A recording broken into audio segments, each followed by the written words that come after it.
በአንድ በኩል አንድ ወጣት አለ። ከተከበረ ብሔራዊ ዩኒቨርሲቲ በከፍተኛ ውጤት ተመርቋል። አሁን ማህደሩን አቅፎ ወላጆቹ ገና ከልጅነቱ ጀምሮ የተመኙለትንና ያለሙለትን የመንግስት መስሪያ ቤት የቅጥር ቃለ መጠይቅ በጉጉትና በስጋት እየጠበቀ ነው። በሌላ በኩል ደግሞ ሌላ ወጣት አለ። የሁለተኛ ደረጃ ትምህርቱን እንኳን በአግባቡ ሳይጨርስ ከተቋሙ የወጣ ነገር ግን የመኖሪያ ቤቱን አንድ ክፍል ወደ ስቱዲዮ ቀይሮ በዩቲዩብ አጋዥ ቪዲዮዎች አማካኝነት ራሱን የቪዲዮ ኤዲቲንግ እና የግራፊክስ ዲዛይን ጥበብ ያስተማረ ነው። ዛሬ ይህ ሁለተኛው ወጣት ለተለያዩ ትንንሽና መካከለኛ ድርጅቶች ማህበራዊ ሚዲያዎችን በማስተዳደርና ማስታወቂያዎችን በመስራት ቋሚ አስተማማኝና ከፍተኛ የውጭ ምንዛሪ ገቢን ያገኛል። እስኪ ቆም ብለን እናስብ። ሁለቱም ብልሆች ናቸው። ሁለቱም ቀን ከሌሊት የሚደክሙ ጠንካራ ሰራተኞች ናቸው። ነገር ግን የአሁኑ ተለዋዋጭና ጨካኝ ዘመናዊ ኢኮኖሚ ዋጋ እየከፈለ ያለውና በገንዘብ እየሸለመ ያለው ለአንዱ ብቻ ነው። እርሱም በታላቅ ድምቀት የዲግሪ ሰርተፊኬት የተረከበው ወጣት አይደለም። ይህ የሁለት ወጣቶች ንጽጽራዊ ታሪክ የአንድ ግለሰብ ታሪክ ብቻ አይደለም። ይህ ታሪክ የሚያሳየው ዛሬ በኢትዮጵያ በትምህርት ስርዓቱ የሚመረቱ ተመራቂዎች ዕውቀትና በፍጥነት እየተቀያየረ ያለው የዓለም አቀፍና የሀገር ውስጥ ኢኮኖሚ በሚፈልገው ተግባራዊ ፍላጎት መካከል ያለው እጅግ አደገኛ መዋቅራዊ አለመመጣጠን ነው። የሀገራችን የወደፊት ዕጣ ፈንታ ምን ሊሆን ይችላል? ዛሬ በሀገራችን ከ70% በላይ የሚሆነው ህዝብ እድሜው ከ30 ዓመት በታች ነው።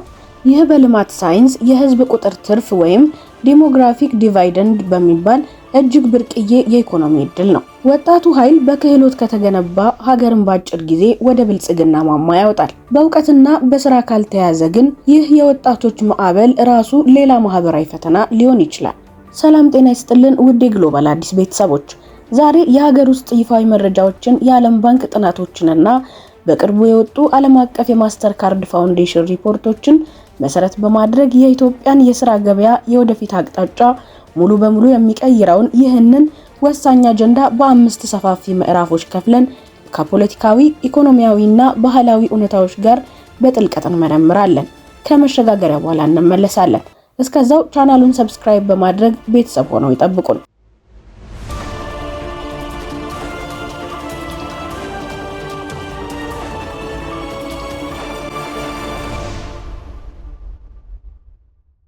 ውድ ቻናላችን ቤተሰቦች፣ ወደ መጀመሪያውና ወደ ዋናው ምዕራፍ ስንገባ የምናገኘው እውነት እጅግ አስገራሚ ነው። መረጃዎች እንደሚያሳዩት እድሜያቸው ከ15 እስከ 29 ባሉ የከተማ ወጣቶች መካከል ያለው የሥራ አጥነት መጠን 27.2% ደርሷል። ይህ አሃዝ ብቻውን ማንኛውንም ኢኮኖሚስት የሚያስደነግጥ ነው። ነገር ግን እውነተኛው ስውር ቀውስ ከዚህ አሃዝ በስተጀርባ ያለው እውነት ነው። ዛሬ ስራ አገኙ የሚባሉትም ተመራቂዎች ቢሆኑ በአብዛኛው ከተማሩበት የትምህርት ደረጃ አቅምና ምኞት ፍጹም በታች በሆነ እና በቂ ገቢ በማያስገኝ ዝቅተኛ ስራ ላይ ተሰማርተው የዕለት ጉርሳቸውን ለመሸፈን እየታገሉ ነው። ባለፉት 2 አስርት ዓመታት ውስጥ ኢትዮጵያ በትምህርት ተደራሽነት ላይ ታሪካዊ ሊባል የሚችል ስኬት አስመዝግባለች። በየክልሉና በየዞኑ በደርዘን የሚቆጠሩ የመንግስትና የግል ዩኒቨርሲቲዎች ተገንብተዋል። በሚሊዮን የሚቆጠሩ ዜጎችም የከፍተኛ ትምህርት ዕድል አግኝተዋል። ነገር ግን እዚህ ጋር ትልቅ ስህተት ተፈጠረ። የትምህርት ተደራሽነትን ወይም መጠንን ማሳደግና የትምህርትን ጥራት ማረጋገጥ ፍጹም የተለያዩ ነገሮች ናቸው። የዓለም ባንክ መረጃዎች እንደሚያሳዩት የትምህርት ስርዓቱ በጥራት ሳይሆን በቁጥር ላይ ብቻ ትኩረት በማድረጉ በዩኒቨርሲቲ ተመራቂዎች የንድፈ ሐሳብ ዕውቀትና ዘመናዊ የግል ዘርፍ አሰሪዎች በሚፈልጉት ተግባር ብቃት መካከል እጅግ ሰፊ የገደል ያህል ክፍተት ተፈጥሯል። የፖሊሲ ጥናት ኢንስቲትዩት በተደጋጋሚ ባወጣቸው ጥናቶች እንደገለጠው አሰሪዎች ዛሬ የሚፈልጓቸውን 3 ዋና ዋና ነገሮች ከተመራቂዎች ማግኘት አልቻሉ። እነዚህም ትንታኔያዊና ችግር ፈቺ ዕውቀት አናሊቲካል ኤንድ ፕሮብለም ሶልቪንግ ስኪል፣ ግልጽ የኮሙኒኬሽን እና የተግባቦት ብቃት ወይም ኮሙኒኬሽን ኮምፒተንሲ፣ ዘመናዊ የቴክኖሎጂ አጠቃቀም ችሎታ ወይም ቴክኒካል አይሲቲ ኮምፓቲቢሊቲ ናቸው። ተማሪዎችን በክፍል ውስጥ ለዓመታት የሚሸመድዱት መረጃ ፈተናን አልፎ ሰርተፊኬት ለመያዝ ይረዳ ይሆናል እንጂ ከግቢ ሲወጡ የስራውን ዓለም ተጨባጭ ችግሮች ለመፍታት አቅም እየሆናቸው አይደለም። የዲግሪ ወረቀቱ ከተግባራዊ አቅም ጋር ካልተያያዘ ብቻውን የክብር ወረቀት ከመሆን ባለፈ በኢኮኖሚ ውስጥ ዋጋ እያጣ መጥቷል። ብዙ ጊዜ የስራ አጥነት ጉዳይ ሲነሳ እንደ ቀላል የኢኮኖሚ ኪሳራ ወይም የገቢ ማጣት ችግር ብቻ ተደርጎ ይወሰዳል። ነገር ግን የዚህ የክህሎት ክፍተትና የተስፋ መቁረጥ መዘዝ ከኢኮኖሚው ባለፈ የሀገርን ማህበራዊ መዋቅርና ብሔራዊ ደህንነትን ጭምር የሚፈትን እጅግ አደገኛ ጉዳይ ነው። ከፍተኛ ተስፋ፣ ህልምና ትልቅ የቤተሰብ አደራ ተሸክመው ከከፍተኛ ትምህርት ገበታ የሚወጡ ወጣቶች ለዓመታት ደጅ ጠንተው የሚመጥናቸውን የሥራ ዕድል ማግኘት ሲያቅታቸው የሚፈጠረው የስነ ልቡና ስብራት፣ ባዶነትና ብስጭት በቀላሉ ወደ ማህበራዊ ቀውስ ይሸጋገራል። ወጣቱ ትውልድ ተምሬ ካልተቀየርኩ ትምህርት ጥቅሙ ምንድነው የሚል ጥያቄ ሲያነሳ የማህበረሰቡ የእሴት ስርዓት መናጋት ይጀምራል። የተለያዩ የፖለቲካና የማህበራዊ ምርምር ተቋማት በተለይም በ2025 በታዋቂው የሆርን ቪው መጽሔት ላይ የወጡ ትንታኔዎች እንደሚያመላክቱት ባለፉት ዓመታት በተለያዩ የኢትዮጵያ ክልላዊ አካባቢዎች የታጠቁ የኃይል ንቅናቄዎችና የወጣቶች አለመረጋጋቶች መበራከት ከዚህ የኢኮኖሚ መገለል ጋር ቀጥተኛ ትስስር አለው። በኢኮኖሚ ተስፋ የቆረጡ ነገን ማየት የተሳናቸውና እጃቸው ላይ ራሳቸውንና ሀገራቸውን የሚቀይሩበት ተግባራዊ የሙያ ክህሎት የሌላቸው ወጣቶች ለተለያዩ አፍራሽ የፖለቲካ አጀንዳዎችና ለደህንነት ስጋት ለሆኑ ጥሪዎች በቀላሉ ተጋላጭ ይሆናሉ። ስለዚህ ቆም ብለን ልናስተውል ይገባል። ይህ የክህሎት ክፍተት ጉዳይ የስራ ገበያ ወይንም የሰራተኛና ማህበራዊ ጉዳይ ሚኒስቴር የቤት ስራ ብቻ አይደለም። ይህ ጉዳይ የሀገር መረጋጋት፣ የህግ የበላይነትና የብሔራዊ ደህንነት ስጋትም ጭምር ነው። አሁን ደግሞ ወደ ቴክኖሎጂውና ወደ ዲጂታል ዓለም ተስፋዎች እንሻገር። የሀገራችን የዲጂታል መሰረተ ልማት በከፍተኛ ፍጥነት እየተቀየረ መሆኑ የማይካድ ሀቅ ነው።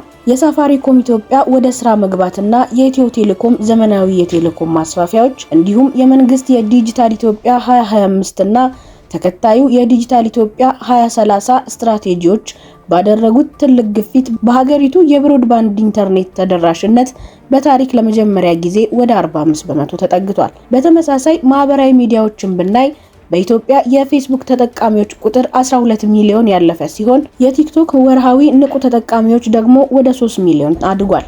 ወጣቱ ትውልድ ስማርት ስልኮችን በስፋት እየታጠቀ ነው። ነገር ግን እዚህ ጋር ነው ትልቁና መራራው ጥያቄ የሚነሳው። ወጣቶች በኢንተርኔት ላይ መኖራቸው ብቻውን በቂ ነው ወይ? ያንን በማህበራዊ ሚዲያ ላይ የሚያሳልፉትን ወርቃማ ትኩረት ወደ ገቢ፣ ወደ ስራና ወደ ምርታማነት እየቀየሩት ነው ወይ የሚለውን ጥያቄ ያስነሳል። ዋናው ስልታዊ ክፍተት በማህበራዊ ሚዲያና በቴክኖሎጂ መድረኮች ላይ መገኘት ብቻውን በዲጂታል ኢኮኖሚ ውስጥ እየተስፋፉ ነው ማለት አይደለም።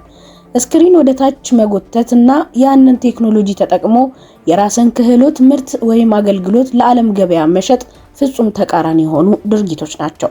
ዛሬ አብዛኛው የኢትዮጵያ ወጣት በማህበራዊ ሚዲያዎች ላይ ረጅም ሰዓታት ቢያሳልፍም ይዘቶችን ከመመልከትና ከማጋራት ባለፈ ያንን መድረክ ወደ ፍሪላንስ ስራዎች፣ ወደ ዲጂታል ማርኬቲንግ፣ ወደ ኮዲንግ እና ስልታዊ የይዘት ፈጠራ በመቀየር የውጭ ምንዛሬና የሀገር ውስጥ ገቢ ማመንጨት ላይ ገና ነው።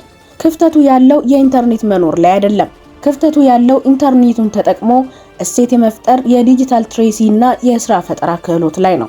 ውድ ቻናላችን ቤተሰቦች ስለ ስራ አጥነትና ስለ ክህሎት ክፍተት በሚደረጉ ብሔራዊ የፖሊሲ ውይይቶች ላይ ብዙ ጊዜ የማይነሳ ነገር ግን ሀገሪቱን ለማሳደግ እጅግ ወሳኝ የሆነ አንድ ትልቅ እውነት አለ።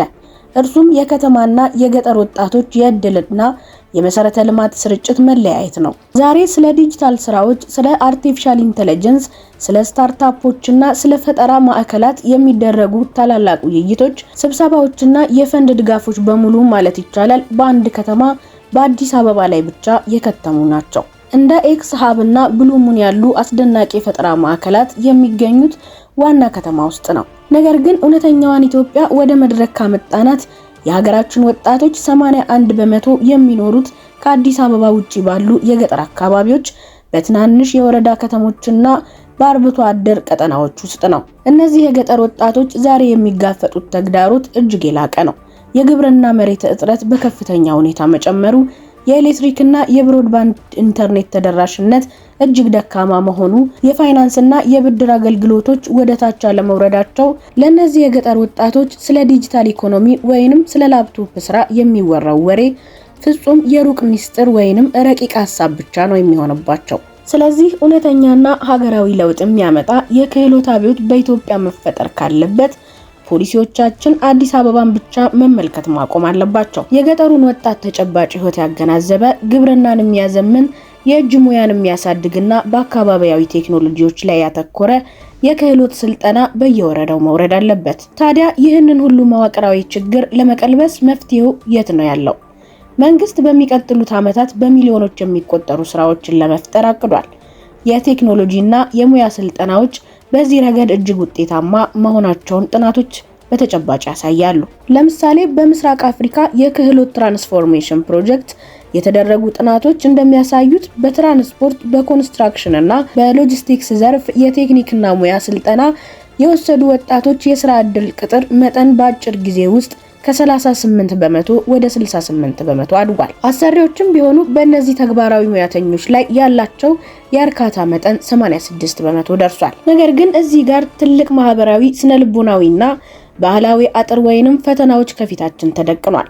በኢትዮጵያ ማህበረሰብ ዘንድ ላለፉት 10 ዓመታት የቴክኒክና ሙያ ትምህርት በዩኒቨርሲቲ መግቢያ ፎርሙላ ዝቅተኛ ውጤት ላመጡ ተማሪዎች ብቻ የተዘጋጀ እንደ ሁለተኛ ምርጫ ወይንም እንደ ማስተካከያ ተደርጎ የሚቆጠር ዝቅተኛ ማህበራዊ ደረጃ ያለው ነው። ወላጆችም ሆኑ ማህበረሰቡ የስኬት መለኪያ አድርገው የሚያስቡት የዩኒቨርሲቲ ዲግሪ መያዝንና በመንግስት ቢሮ ወንበር ላይ ተቀምጦ ወርሃዊ ደሞዝ መበደርም ብቻ ነው። ይህ ባህላዊ አመለካከት ወጣቶች ተግባራዊ ክህሎት ከሚሰጡ ፈጣን የኢንተርፕሪነርሺፕ እድል ከሚፈጥሩ አጫጭር የክህሎት መንገዶች ይልቅ የዲግሪ ሰርቲፊኬት ይዘው ለዓመታት የሥራ አጥነትን ረጅም ሰልፍ እንዲቀላቀሉ እያደረጋቸው ነው። ክብሩና ሰርቲፊኬቱ የሚገኘው የወረቀት ሰርቲፊኬት በመያዝ ብቻ ሳይሆን ተጨባጭ እሴት መፍጠር በሚችል ተግባራዊ ዕደ ጥበብ ላይ መሆኑ ማህበረሰቡን ሊረዳው ይገባል። ውድ የግሎባል አዲስ ቤተሰቦች፣ ከዚህ ሰፊና ጥልቅ ትንታኔ የምንረዳው አንድ ትልቅ እውነት አለ። ያም የዩኒቨርሲቲ ዲግሪና ከፍተኛ ውጤትን ይዞ የመንግስት ቅጥር ሰልፍ የሚጠብቀው ወጣት በራሱ ጥፋተኛ አይደለም። እርሱ የዓለም ኢኮኖሚ የተቀየረበትን ፍጥነትና የቴክኖሎጂውን ግስጋሴ ያላገናዘበ የትምህርት ስርዓት ሰለባ ነው። ወደፊት በፍጥነት እየመጣ ያለው አዲሱ ዘመንና ዘመናዊው የሥራ ገበያ ተመራቂውን ምን አይነት ሰርቲፊኬት አለህ ወይም ምን አይነት ውጤት አመጣህ ብሎ በጭራሽ አይጠይቅም። ይልቁንም ምን መገንባት ትችላለህ፣ ምንስ ተጨባጭ ችግር መፍታት ትችላለህ፣ የሰውንስ ህይወት የሚያቀል ምን ክህሎት አለህ የሚለውን ተግባራዊ ጥያቄ ያነሳል። ኢትዮጵያ ይህንን የወጣቶች የህዝብ ቁጥር ትርፍ ለመጠቀም ያላት የጊዜ መስኮት እጅግ ውስንና ጠባብ ነው። ታሪክ እንደሚያስተምረን እንደ ደቡብ ኮሪያ፣ ቪየትናም እና ባንግላዴሽ ያሉ ታላላቅ ሀገራት ከድህነት ወጥተው ያደጉት ወጣቶቻቸው ትንሹ የእድሜ ክልል ላይ በነበሩበት ወሳኝ ወቅት በሰው ኃይል ተግባራዊ ክህሎት ላይ መሪ እና ስልታዊ ኢንቨስትመንት በማድረጋቸው ብቻ ነው። ይህ እድል ካመለጣቸው ግን ወጣቱ ኃይል የብልጽግና ምንጭ መሆኑ ቀርቶ የማህበረሰባዊ ቀውስ ምንጭ ሊሆን ይችላል። ምርጫው አሁንም በእጃችን ነው። እናንተስ በዚህ ጉዳይ ላይ ምን አሰባላችሁ?